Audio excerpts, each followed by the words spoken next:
Unit ബാങ്കുകൾ എന്ന് പറയുന്നത് ഒരു സിംഗിൾ ഓഫീസിലൂടെ മാത്രമായിരിക്കും അതിന്റെ പ്രവർത്തനങ്ങൾ പ്രൊവൈഡ് ചെയ്യുന്നത്.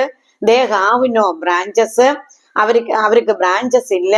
അവർക്ക് ലിമിറ്റഡ് ഏരിയ ഓഫ് ഓപ്പറേഷൻ ആണുള്ളത്. അവർ വളരെ കുറച്ച് പ്രവർത്തനങ്ങൾ മാത്രമേ ചെയ്യത്തുള്ളൂ. അതുപോലെ തന്നെ they do not provide big loans. അവർ വലിയ ലോണുകൾ ഒന്നും കൊടുക്കത്തില്ല. And they maintain an account with correspondent bank. അവർ കറസ്പോണ്ടന്റ് ബാങ്കുമായിട്ട് എന്ത് ചെയ്യുന്നുണ്ട്? ഒരു അക്കൗണ്ട് മെയിൻറ്റെയിൻ ചെയ്യുന്നുണ്ട്.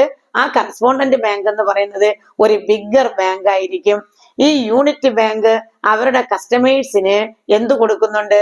ഫാസ്റ്റർ സർവീസ് ആണ് പ്രൊവൈഡ് ചെയ്യുന്നത്. അതുപോലെ മറ്റൊരു പ്രത്യേകത എന്ന് പറയുന്നത് ഈ ബാങ്കുകളെ ലോക്കലൈസ്ഡ് ബാങ്ക് എന്നാണ് വിളിക്കുന്നത്.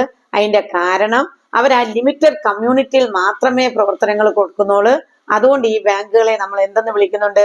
ലോക്കലൈസ്ഡ് ബാങ്ക് എന്ന് വിളിക്കുന്നുണ്ട്. ഇനി ഇവരെ ഏതെങ്കിലും ഒരു കസ്റ്റമർ ഒരു ബിഗ്ഗർ എമൗണ്ട് ഓഫ് ലോണിന് വേണ്ടി അപ്രോച്ച് ചെയ്താൽ അവർ ആ ലോൺ പ്രൊവൈഡ് ചെയ്ത് കൊടുക്കുന്നത് ഏത് ബാങ്ക് വഴിയായിരിക്കും? Through the correspondent bank. Correspondent bank വഴിയായിരിക്കും അവർ എന്ത് ചെയ്യുന്നത്? ആ സേവനം ഉറപ്പാക്കുന്നത്.